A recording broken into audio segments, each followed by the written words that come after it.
Good day, everyone. Thank you for being patient. My name is Eric Smet, and I'm a senior trend analyst at TrendWatching. And for the next 50 to 60 minutes or so, I will be taking you on a little trend adventure. Because let me tell you, this won't be your regular trend webinar, because we won't be doing all the work.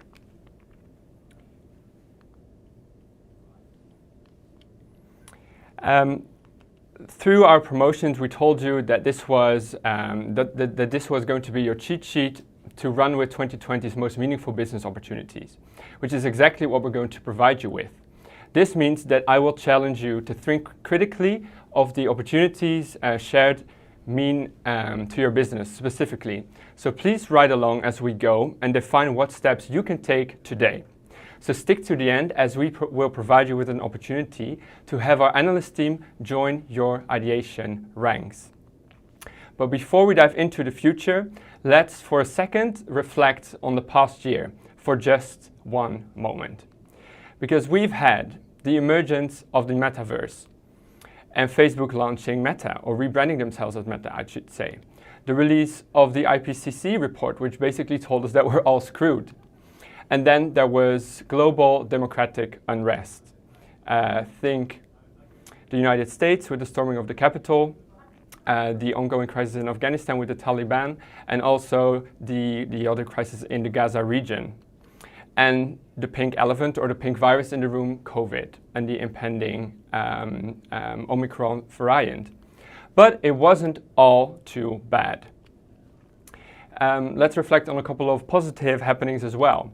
Because through the vaccine research, and as vaccines are being administered globally, at the same time, that's the research that led to those vaccines has also led to a breakthrough in the fight against the HIV virus.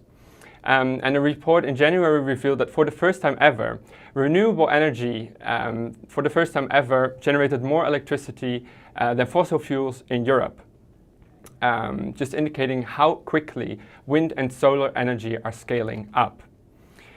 And even on the mental health scene, so researchers are examining whether psychedelics can treat depression and other mental health conditions, and they continue to break new ground in 2021.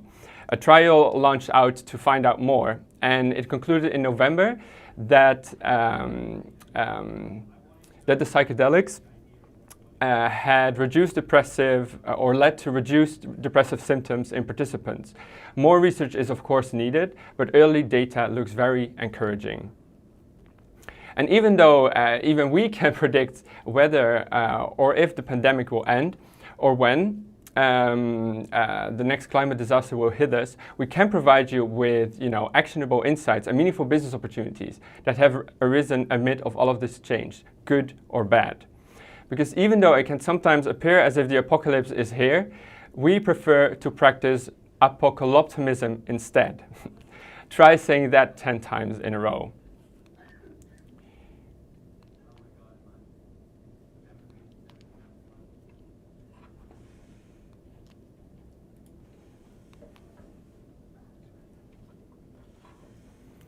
I'm trying to go to my next slide. Give us a second. So, in general, we know that we're all going to shit, that it's all going to hell, but at the same time, we also believe that things will be okay if we start acting now.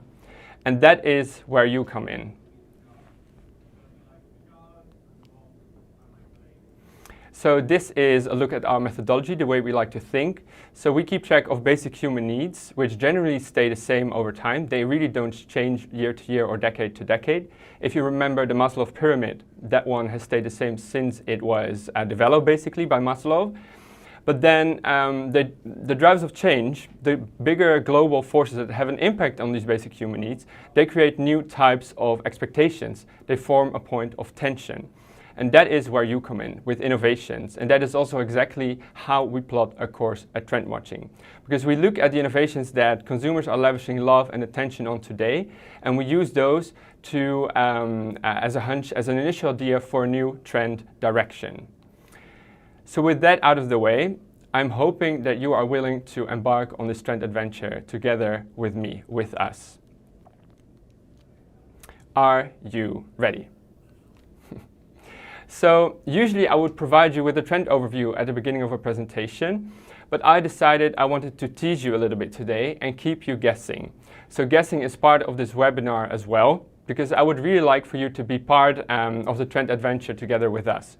So this means that I've sprinkled in a couple of polls throughout the presentation to really check if you're actually paying attention, but also to gauge how the opinion of this creative bunch, being you, compares to the global average.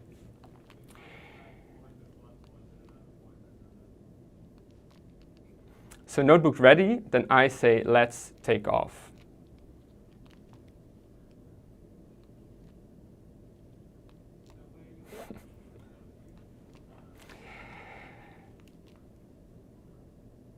We're having some issues with the slides, just give us a second.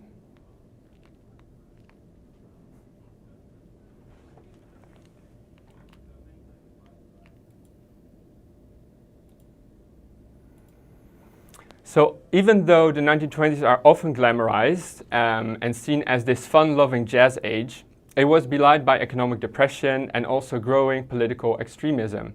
And of course, the world has evolved significantly since then, but there's an obvious synchronicity between that era and today. Because economic depression, check, growing political unrest and extremism, check, and a pandemic to top it all off, triple check.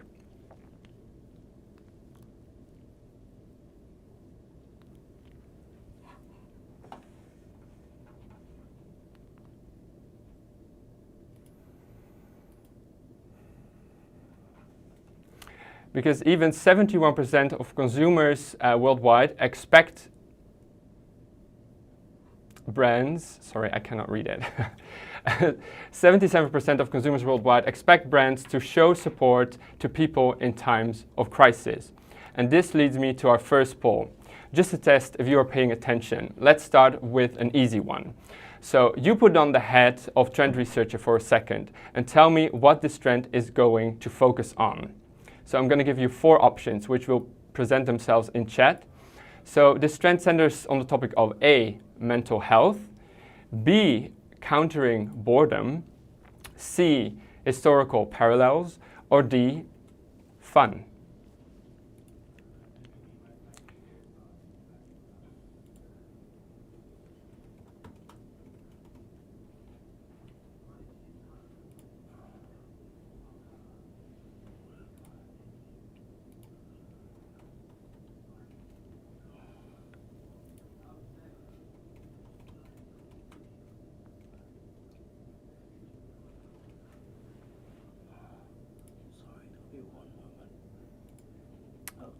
Just give us 1 second and let us upload the chat and send the poll your way. Can't wait to see your answers come in. So either A, mental health, countering boredom, historical parallels, or D, fun.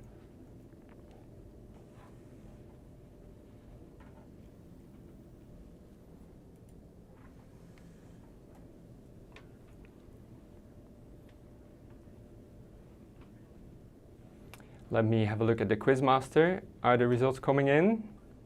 Yeah. When should we end? Oh, 10 seconds. Okay.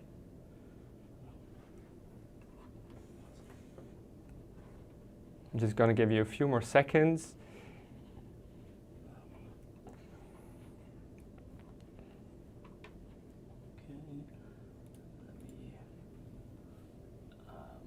End the poll now. So I can see that the majority of you chose for mental health. But I'm glad that we were able to bring you a little surprise, because this trend is going to focus on, if my clicker will help me, fun, or rather freedomism, I should say. So pre-pandemic already had consumers facing daily challenges like climate change, rise in income inequality, threats of terrorism, and much more. But COVID-19 was just one threat too many, and global anxiety ensued as a result. So one powerful remedy to combat this feeling of languishing, well, it is fun. So help consumers unlock hedonistic tendencies and trade a state of worry with a state of freedom. And that is exactly what freedomism is. It's a mixture of freedom and also hedonism. So let's have a look at a couple of innovators that are already operating within this space.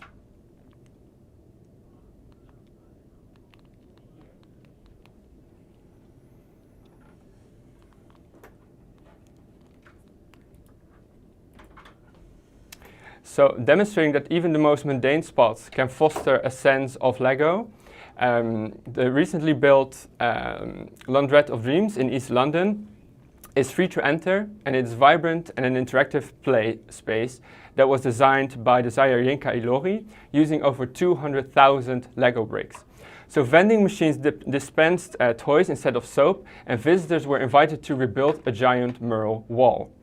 So consumers are in flux. They're questioning the old normal, and they're trying to figure out what's next.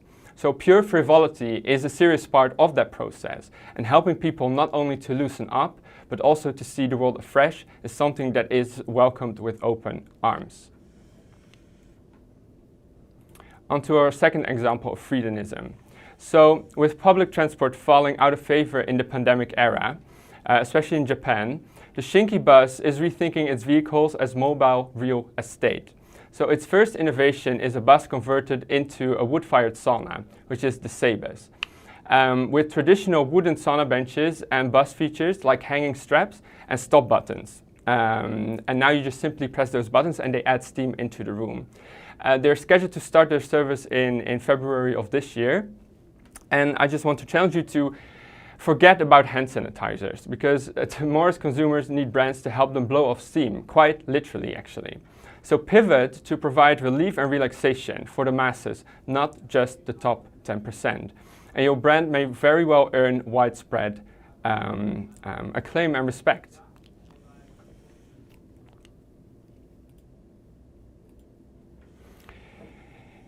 So this is an example that is going to have difficulty for me in pronouncing, but to launch its new Limonada line, Corona partnered with language learning app Duolingo for a voice-activated vending machine that asks people to order in Spanish, Dame uno Corona hard seltzer limonada, por favor. I don't know if I would have passed the test, but those with correct pronunciation were rewarded with a can of limonada, while those in need of practice were offered a free 1-month subscription to Duolingo Plus. So what this tells us is that people are bursting into the post-pandemic era with a new appetite for fun. But play doesn't need to be mindless, because consumers will relish brands that provide novelty but also encourage personal growth at the same time, but with a playful twist, in a playful manner. So what should be your takeout from this trend? Well, in general, consumers are looking to you to help them cope. So you can do that through 3 ways, illustrated by innovations that were just shared. Through youth goggles, through playful pivots, and through thrills and skills. So let's focus on the first one for a second. A large majority of kids, I believe it's 85%, they claim to have fun ideas for how they would change the world for the better. So invite them into your boardroom to help create initiatives which give people the permission to play, to unlock those hedonistic tendencies. Secondly, playful pivots. So we've just revisited the innovation of the sauna bus, and before you start refurbishing your office spaces into a sauna, identify which parts of your business would benefit from such a playful pivot. Could you, for instance, recycle underutilized resources to provide unimaginative relaxation and offering tomorrow's consumers something that they actually crave? And then lastly, thrills and skills. So the example by Corona and Duolingo works for 2 reasons. One, it provides an element of surprise and reminds consumers of their potential to learn. So can you catch people's attention with a cross-industry collaboration that really provides that unexpected thrill and boosting their self-esteem at the same time, because they can learn new skills through that way?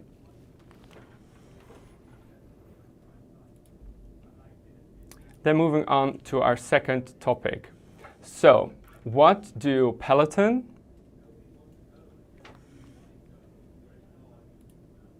Mr. Beast, and Fridays for Future have in common?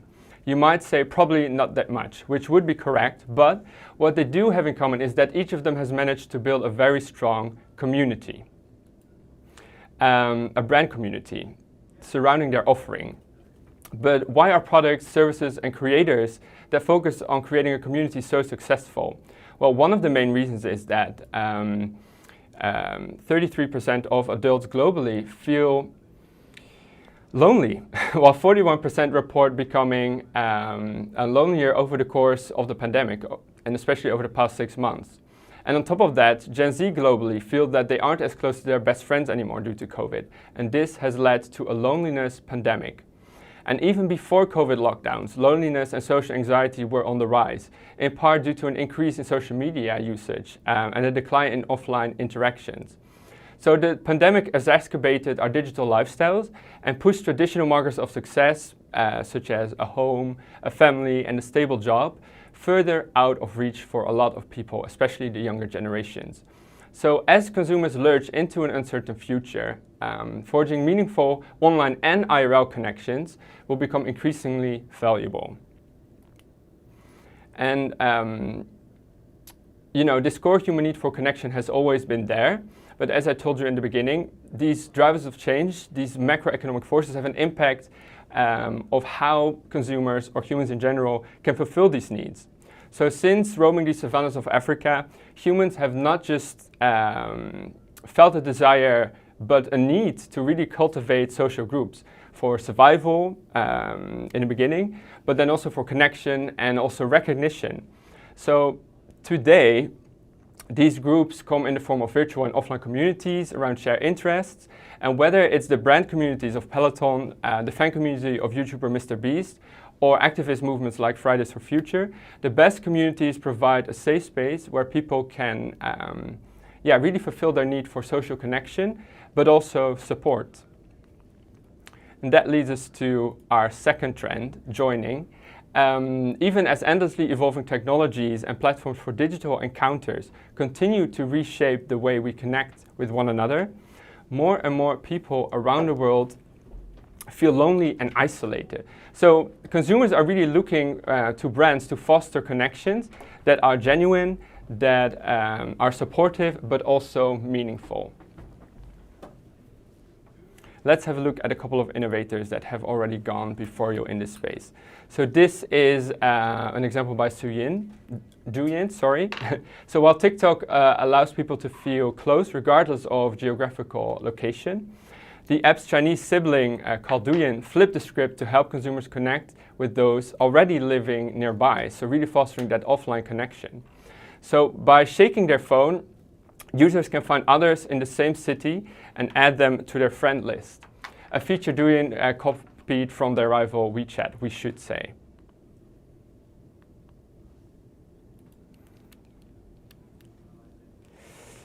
So on to the next example.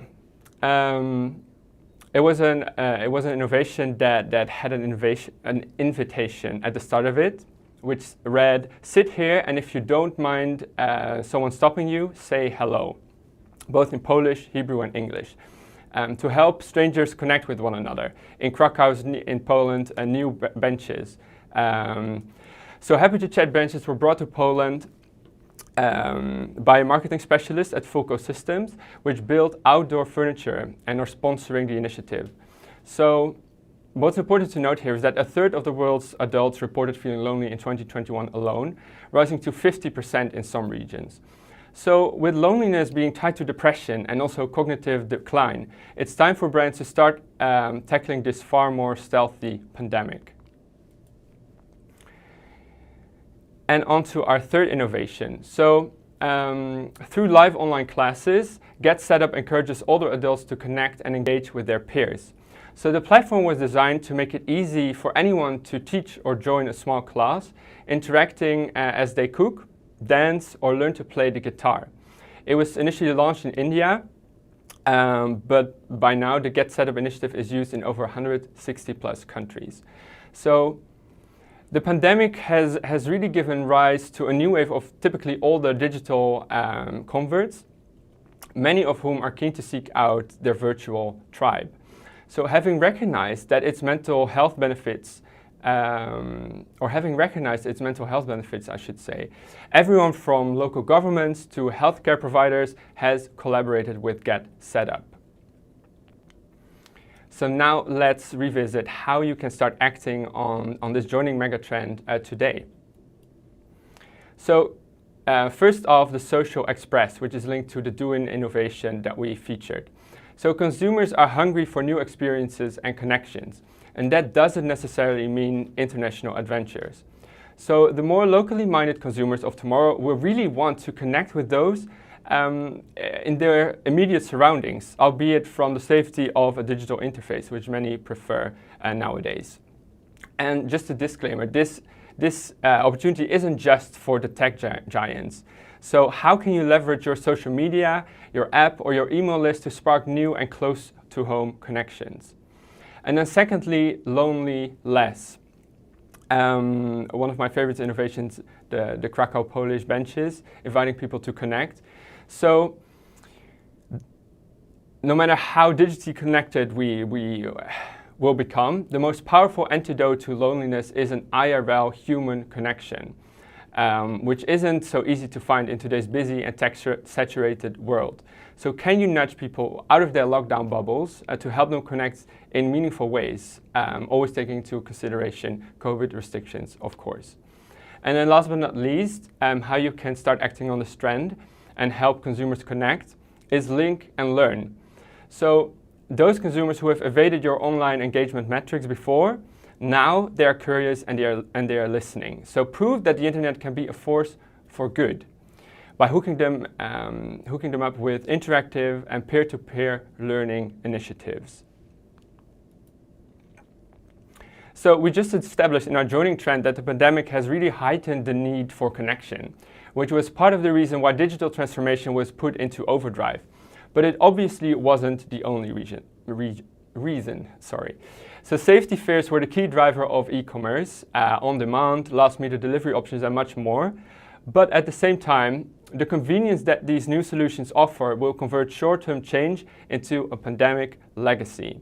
So take food delivery services, for instance, of which the market size is expected to grow at a rate of over 10% every year to reach nearly $200 billion US dollars by 2025.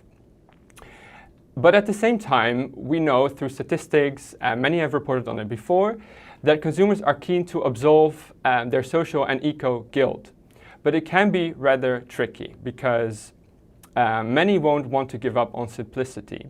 So 32% of consumers globally state lack of timing, lack of options as the main factor affecting their ability to shop sustainably. With 20% stating a lack of time. And time is an ongoing issue for consumers because that is exactly what they do not have. Because as a result of the pandemic, the threat of climate change and global unrest, many consumers feel that time is passing by at light speed. So many are increasingly aware that a long and healthy life shouldn't always be taken for granted. And therefore, products and services that offer them shortcuts to a more conscious lifestyle are welcomed with open arms.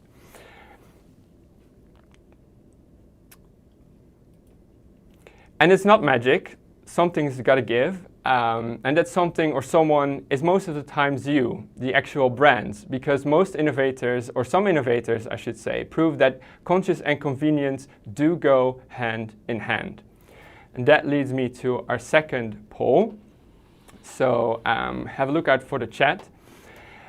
We've established that the intention is there to consume sustainably, but now it's up to you to play your part. So what percentage of consumers do you think want significant change to make the world fairer and more sustainable after COVID, whenever that may be? Do you think A, 61% of global consumers, B, 73% of global consumers, C, 86% of global consumers, or D, 93% of global consumers? This gives us a couple of seconds to get the poll live to you.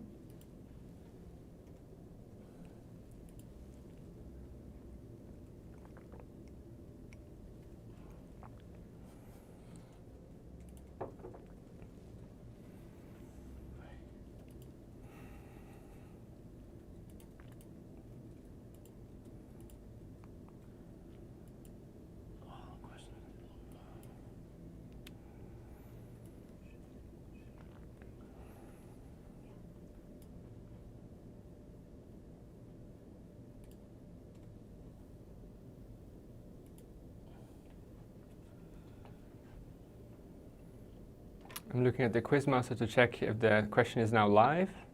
Should be live, so please feel free to answer. So A, 61%, B, 73%, C, 86%, or D, 93%.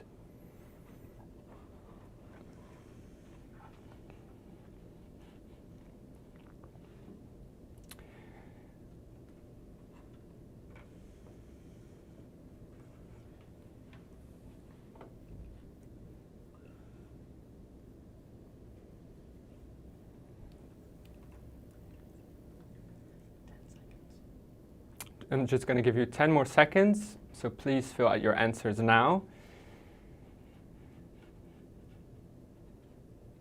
8, 7, 6. 5, 4, 3, 2, 1. The results are in, and you have decided. Oh, slight delay. Slight delay. Can you see it there on the side?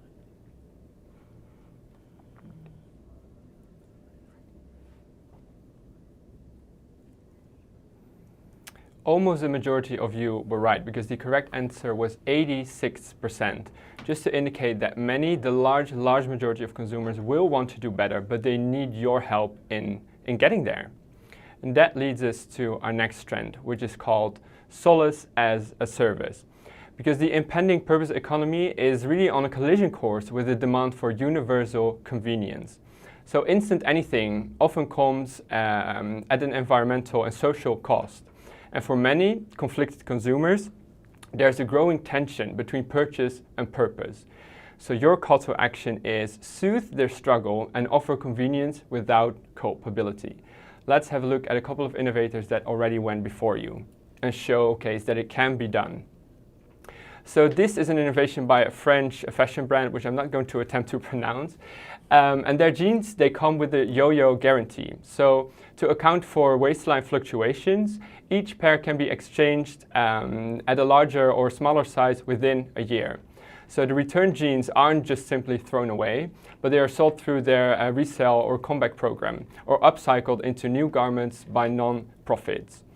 So really, post-purchase support has gone far beyond just alleviating pain points.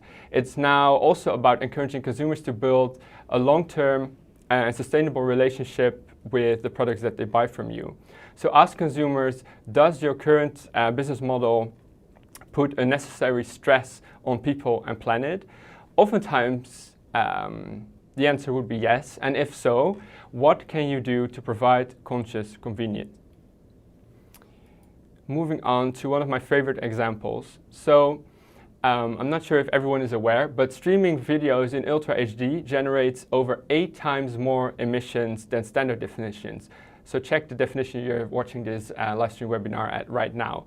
So on small phone screens, it's really overkill, which is why EarthDay.org is calling for standard definition to be renamed Earth Definition, really in an urge to, trying to urge video platforms to add ED, Earth Definition, as an easy option for sustainable screen time.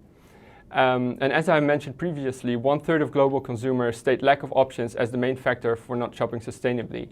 But innovations like these make you wonder, why weren't they there before? Because if you don't know, you also cannot change, and you cannot be what you cannot see. And the third innovation for this trend is by Ready. So to provide widespread access to clean and reliable energy, Ready rents out solar-powered batteries from corner stores in Lagos. So in a city prone to power outages, consumers can take Ready batteries home to power the lights, phones, laptops, anything that needs charging. So for easy recharging, the startup plans to install solar panels as well on the roofs of the participating stores. So despite modern advances, access to stable electricity isn't a given for many consumers. And as climate change continues to disrupt supply, even in highly developed countries, the number of power outages around the globe is expected to increase. So it would be good to take action now to see how you can help consumers out in that regard. So now we will answer the question, what should your strategy be to help consumers simplify? Simplify to do good. So the first example, Second Souls, which is linked to the jeans innovation. So while consumers have grown accustomed to everything on demand, basically, many are keen to absolve their social and eco-guilt, as I mentioned at the beginning. And in that regard, it's important to remember that the bigger the player, the bigger the responsibility. So alleviating that guilt should really be up to the multinationals and the brands that these consumers are interacting with. Then secondly, Earth definition. I really want to challenge you to figure out what the Earth definition for your consumer offering would look like and bring it to market before someone else beats you to it. Potentially even replace your flagship product with a more sustainable one. So really start by confronting the least ethical parts of your customer experience and take it from there. You'll thank us later. For instance, IKEA is now selling their vegan hot dogs at a cheaper rate as their regular ones. And then lastly, circularity subscribed. So what can you learn from communities that are already dealing with the effects of global warming?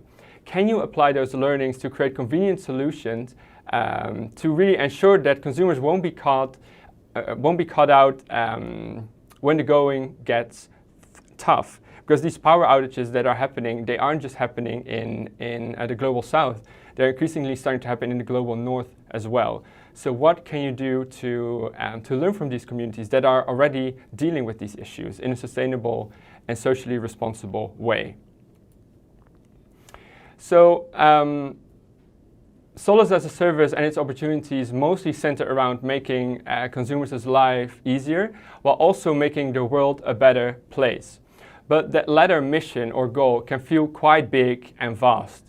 Because even though the combination of ubiquitous digital connectivity, new immersive technologies, and remote work will continue to bring horizons closer, for many people, everyday life is still revolving around a fixed locale. So whether that's a city, a province, or a country.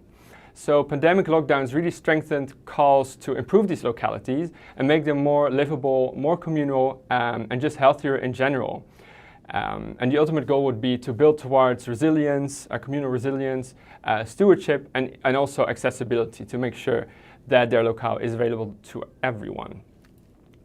So, and it shows in numbers too. So 51% of consumers across 22 countries agreed that they were actively doing more to support local businesses and buying more from local and independent retailers.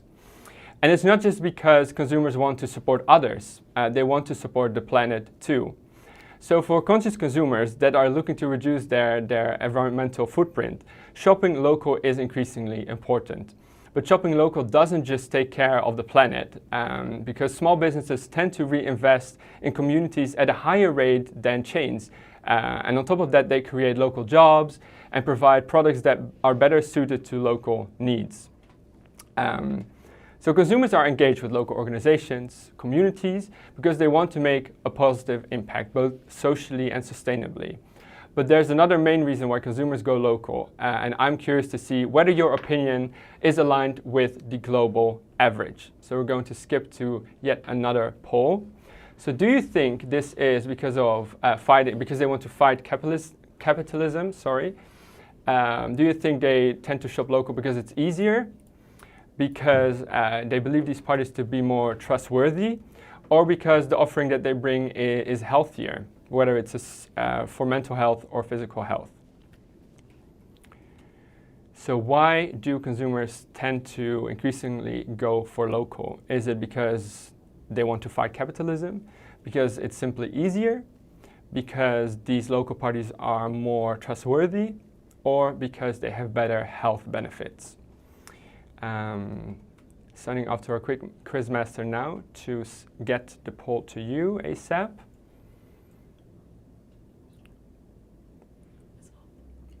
It should be up now, so please feel free to send in your questions now. And allow me to take a little sip of water.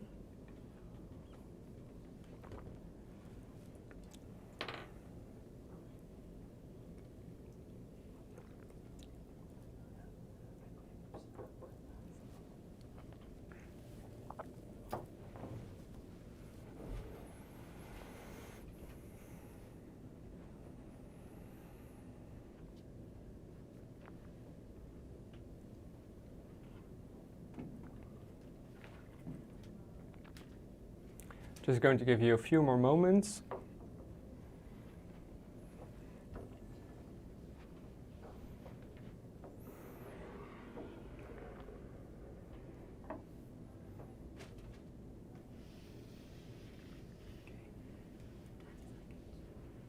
Just 10 more seconds. That's 5, 4, 3, 2, 1. So the results should be in by now. I'm curious to see what you all felt was the most pressing region.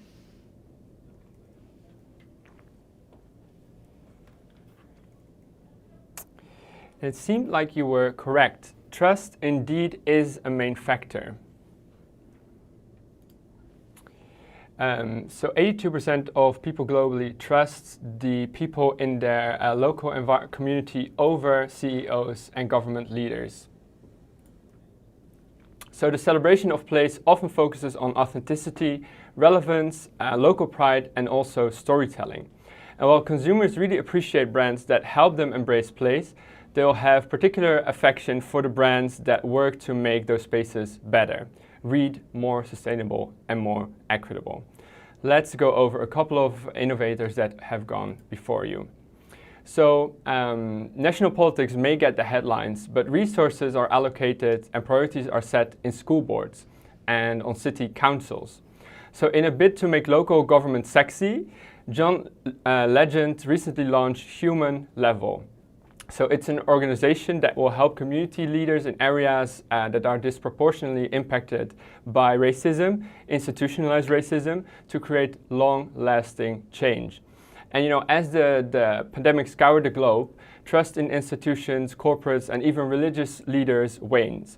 So that is why this large majority of consumers now more so trust their local community over the CEOs and the global leaders of the world. So heading on to our second example.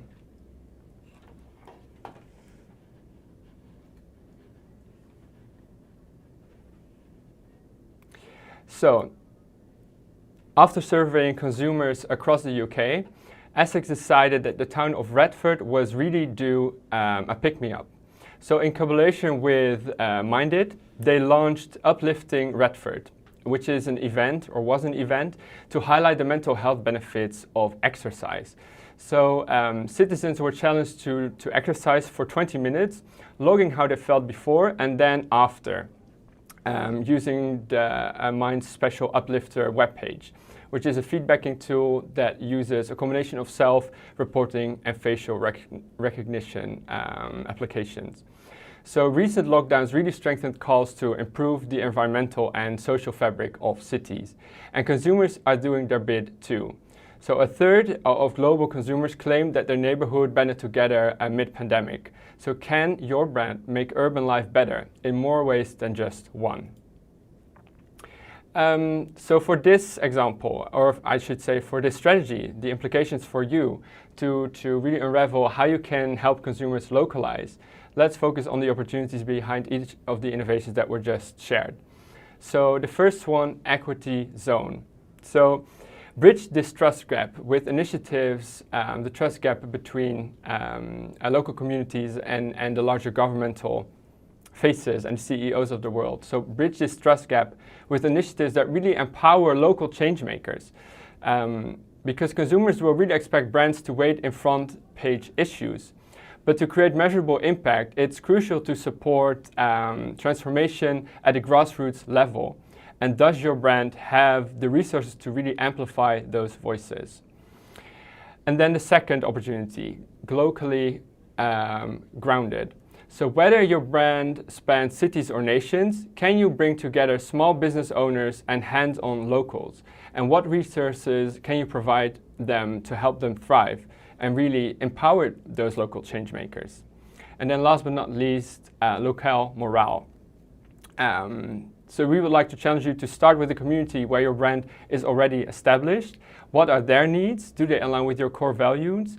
And potentially even launch a survey before diving in, similar to what that last innovation with their Mind survey did, to really grasp what is happening within that local community and how you can elevate them in terms of resources or even in terms of mental health, like that last innovation example did. And whereas State of Play is really focused on surroundings, this next mega trend really blurs the boundaries between IRL and URL. So COVID-19 really accelerated digital transformation. Surprise, surprise, I've mentioned this a couple of times before. And with years of progress crammed into 18 months, and what was previously considered awkward and niche suddenly became mind-numbingly normal. Think Zoom meetings, online conferences like this one, and classrooms, digital-only friends, buying groceries online, the list goes on, which also included working from home. And even though to some it might feel like we're already at peak digital, these boundaries between the physical and digital will continue to blur. And you can really expect completely unforeseen possibilities to emerge. And just to underpin that this shift towards the metaverse isn't some niche movement, the amount of money raised by companies related to the metaverse almost doubled to 10.3 billion, up from 5.9 billion in 2020. And tech companies, entertainment and retail giants, and startups are rushing to advance and build technologies that will really enable this next evolution of the internet through augmented and virtual reality solutions, through 3D graphics, through the most popular word of the year, NFTs, of which this image was a top-selling one in 2021. But also through cryptocurrency, or simply by improving internet connectivity. It is really a vast undertaking. And the one bigger promise is that as all of these technologies converge, a new internet will evolve. But what are consumers saying about the metaverse? Well, in fact, 81% of global consumers think that it's a brand's digital presence is as important as it is in store. But many even prefer to engage with the brand online versus in real life. But how many exactly? You can tell that another poll is coming. So I'm curious to hear what you think. So what percentage of consumers, what do you think the percentage is of consumers who prefer to interact with the brand digitally? Is that A, 66%, B, 34%, C, 71%, or D, 26%? I'm again going to hand it over to the quizmaster. I'm going to ask you the question one more time. So what do you think is the percentage of consumers that prefer to interact with brands online or digitally? Is that A, 66%, B, 34%, C, 71%, or D, 26%?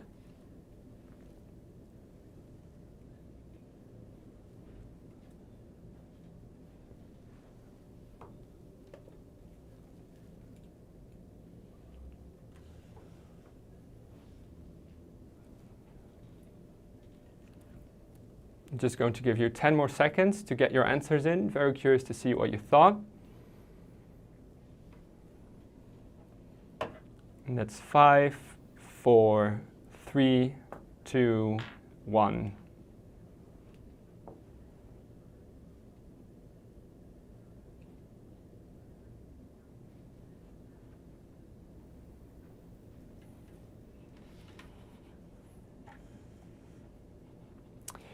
And it indeed is, you're correct again, a majority voted for 66%, and this is true. So 2/3 of consumers globally prefer to interact with brands digitally. So having an establishment, having a presence in the metaverse really is something that cannot be missed. Which leads me to review our last trend of today. So as the physical and digital worlds continue to converge, we're really witnessing this next evolution of the internet. And while yesterday's web was really dominated by websites and the social media's infinite scroll, This next iteration will be defined by virtual worlds, metaverses, and augmented digital and phygital realities. Get ready. Let's have a look at a couple of innovators that went before you. So this is an example by the Fabricant Studio, and they make it easy for anyone to create, trade, and wear digital fashion. No 3D design skills required. So users can customize a master garment, mint it as a unique NFT, and then wear it in the metaverse or the verse. So clothing can also be sold for cryptos, and the platform's coin will have its royalties split equally among all creators. So again, making it a purpose innovation within the metaverse. So if we've learned one thing from the internet's early years, it's that power needs to be distributed or ideally even decentralized. So as consumers enter the Web 3.0, they'll look very favorably upon brands that use their influence to build a more egalitarian digital world. This is an example by Endeavor X, which is a video treatment for kids with ADHD, wish it was already there in my youth, but it was created by a team of neuroscientists and game developers. And like with many games, players sweep through epic virtual worlds, completing challenges as they go, but Endeavor X has been specifically designed to improve the attention function of children, and it's currently available by prescription in the US. So in recent years, this perception-altering effects of immersive technologies like VR were used to create everything from mild anxiety-inducing games to treating late-stage dementia, for instance. It was all over the spectrum. So as we venture and get closer to the real and full emergence of the metaverse, you can expect these early concepts to become established healthcare solutions as well. So this is an example obviously centered around Minecraft. So rethinking traditional high school career counseling, Careers Wales has launched Careerscraft, which is a virtual world hosted on Minecraft, designed to really help students identify their strengths. So users roam around various landmarks in Wales, completing challenges and activities along the way. And then by completing the entire world, so to say, they're presented with career paths that best match with their soft skills that they've been able to express in that same world. So Careerscraft really aims to get students excited about their future and meeting them where they're already operating in. So by lifting them out of the classroom and into an interactive environment. So can you use the metaverse to really broaden consumers' horizons and introduce them to ideas and concepts that they wouldn't ordinarily encounter or look for? So I am curious to hear all about your strategy as to how you're going to help consumers immerse themselves into the metaverse. So let's have a look at the three opportunities that we touched on in this metaphysical trend. So the first one being utopia. So can you empower consumers by giving them the tools and skills to build tomorrow's metaverse? And you don't need to create an entire educational course of your own, but why not sponsor an existing one, like the ones shared in this presentation? And then the second opportunity, Psych-E. So as a brand, can you provide virtual tools that make it easier for people to exist in the real life world, in the IRL world? So to create footholds in tomorrow's metaverse, start laying the foundations now with mobile-friendly VR or AR initiatives. Because really, like with the internet, the metaverse will impact every business regardless of region and industry. And then last but not least, the portals of possibility. So the metaverse really is teeming with opportunities, yes, for play, like we've seen, but also for personal development. So as it starts to take shape, brands should really ask themselves, what will our metaverse legacy look like? Did anyone say action? I think I've mentioned it a couple of times before, but now it is time to actually take a deep dive into our consumer trend canvas. Because to act on consumer trends, we use our C2C. It is a process that, as I mentioned, brings structure to a brainstorm and really anchors your solutions. And it is the tool that we use to turn insights into innovation. So I'm going to give you one example of how we did it using the trend that was presented just now called metaphysical.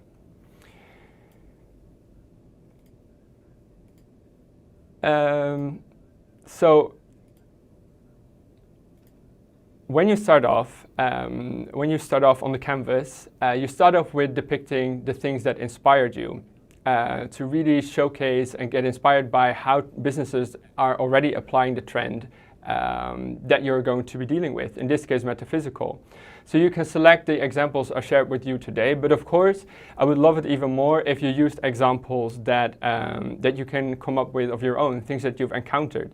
So for this specific presentation, or this example of the C2C, I've included the Fabricant Studio, Endeavor X, and also Career Wheels, offering young people an opportunity to really dive into a world to explore their career opportunities. And then the second part focuses on basic human needs, because it's important to identify these underlying needs, as it's central to understanding any consumer trend, because that's where it all starts. Remember what I told you at the beginning? How, because when basic human needs interact with drivers of change, it creates a point of tension. So in this case, for metaphysical, we've selected the basic human need of self-expression, people finding the need to express themselves online in new and innovative ways. Identity, closely linked to self-expression too. Entertainment, which is a main source or main driving force behind the rise of the metaverse, as people find the real world sometimes to be too boring and mundane. And then, of course, also social status, which I believe was one of the main reasons that so many people all of a sudden got into crypto and NFTs all of a sudden last year. And then an important part is also the drivers of change. We really need to think about what's changing. What are the macroeconomic forces, the driving forces that is really pushing the world forward in a new direction? And in the case of the metaverse, or metaphysical I should say, those are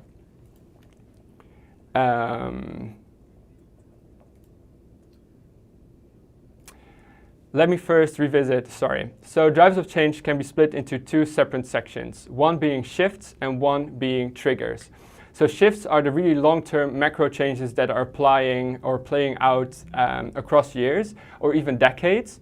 And these are the things that constantly happen in the background to our everyday lives and are generally out of our control, like aging populations, rising middle class, omnipresence of social media in our lives, and much more.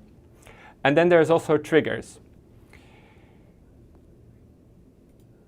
And triggers are the more immediate changes that drive the emergence of a consumer trend. So think of things that have happened recently that immediately changes society, either globally or locally, that had a big impact on consumers. So this could be specific technologies that are emerging, political events, changes to legislation, and of course also a pandemic. So the drivers of change we selected here, specifically the shifts are new realities, including the virtual ones, of course, but also social media and its omnipresence and its impact on consumer behavior, but also a decentralized internet, which will be much more of a key factor when it comes to dealing with the metaverse and metaphysical as a trend specifically. And then over on the triggers, we have the meta gold rush before, so the rapid growth of the metaverse, NFTs selling for nearly $70 million last year, and that has led to a big push towards metaphysical becoming as big as it is. But then also remote work, because remote work has played a major part in the way consumers live their daily lives and the way they interact with brands as well. Because I haven't mentioned it so much during the presentations, but expectations transfer. So with all of the needs that consumers now have in relation to remote work, they will also have those emerging expectations towards other aspects of their lifestyle. So, we know already that a consumer trend emerges when basic human needs bump up against external changes, and it creates this point of tension. It creates new wants and new desires. And to really identify these newly emerging needs, look for expectation gaps between what consumers want and what they currently have. Because you might remember this graphic that I showed you in the beginning. And this is really important to take into account and ask yourself, what do consumers now expect from brands that they didn't before? Because if you innovate just based on basic human needs, you're going to get more of the same, because you are not taking into consideration all of the external factors of the outside world.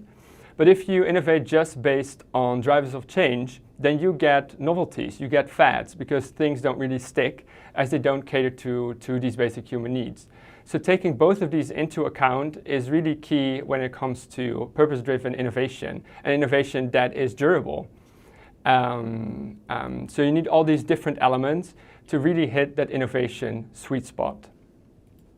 And as inspiration, we use these guiding questions that will help you to illustrate your thoughts. And as far as the emerging expectations go for metaphysical specifically, first we have virtual spaces that allow for escaping the mundanity of the IRL world. We have new and online avenues for self-expression. We have the expectation for virtual community spaces where consumers can really connect with their peers. And then lastly, more interactive and educational content. So if you've done all of that, this is what a regular workshop would look like, a workshop sheet, I should say. And it's what the analyze part of the canvas should look like. This analyze bit really forces you to translate the trend into your own words, which is essential for the next part, which is when we're going to start applying the trend. So now that we fully grasp what this trend entails and understand its anatomy, we can start identifying its implications by using the apply section of the canvas, as I just mentioned. So starting with the innovation target, where we ask ourselves what type of innovation could be created in light of this trend, but also how will you adapt your current products and services. So in terms of innovation targets, we generally think of product, service, experience, or vision, but we always challenge our clients to make this innovation target as specific as possible, because the more specific the target, the more specific and focused the innovation will end up being as well. So for metaphysical and the innovation that we wanted to create, we wanted to center it around a marketing campaign which uses VR and AR technology. And we also wanted to be a service with a playful and experiential spin. And then the last step before we actually start ideating is the who, right? So for some brands and businesses, they already have a set consumer segment that they are aiming for and innovating to satisfy. But at TrendWatching, we like to give this a post-demographic spin, thinking of what's going on in their head, in their heart, what their lifestyle looks like, and also in what location or what locale they are living their lives in, to really tell a narrative of who our consumer is. Now, for time purposes, I'm not going to take a very deep dive into the who, but for our innovation, we've selected digital natives and also Generation Alpha, which is the generation that comes after Gen Z, so people who are aged 0 to 9 currently. And that led us to this initial innovation. So it is a Snapchat-based geotagging game which invites players to discover sustainable stores, attractions, and restaurants in their own locality. So once users have visited 10 places, they'll be rewarded with a virtual token, which can then be redeemed at any of the participating retailers or restaurants. And I've said this at the beginning, and I will repeat it now. Trends are only meaningful and valuable once you start acting on them. And the same thing rings true for the opportunities we've provided you throughout this webinar. We played our part, and the innovators we mentioned did their due diligence as well. So now it's really up to you to start running with the toolbox we provided. So to do so, the one thing I would like to ask of you is to take one of the trends presented, make it your own, and explore what opportunities it holds for your business specifically. We will now share a link in chat to our consumer trend canvas, the one that I just ran through, including a couple of examples like the one I just presented. So this canvas is available to you indefinitely, but if you send me your personal filled out canvas before February 1st, I will personally see to it that you receive feedback from either myself or someone else from our amazing content team. You can send it to the email address that is on screen right now. And no worries if you don't have, if you can't type along with the presentation, because to those who registered for the webinar, they will receive an email right after this one ends with all the necessary info and links as well. And of course, the insights that we share with you today are only a small portion of the trend content we produce to our premium clients. So in our latest trend report that was released just last month, we shed a light on our entirely revamped trend framework, including 15 new and updated megatrends, 6 new sub-trends, and countless innovators and opportunities that are currently shaping the purpose economy. So if you're curious, don't hesitate to request a free trial, which is easily available through our website. And as a final parting gift, if you would like to get a more in-depth look at our methodology, the way we operate, and want to become a purpose innovator yourself, please consider enrolling for our Academy course, which really trains you in becoming a purpose-driven innovator. So you can subscribe now and enjoy a limited time offer of 22%. That is unfortunately all that we have for you today. I hope you found this webinar to be insightful, inspiring, but above all, I really hope that we have triggered you to take purpose-driven action. So I'm looking forward to seeing all of your amazing canvases come our way very soon. So good luck with that. And with that being said, I want to say bye for now, and I cannot wait till we meet again.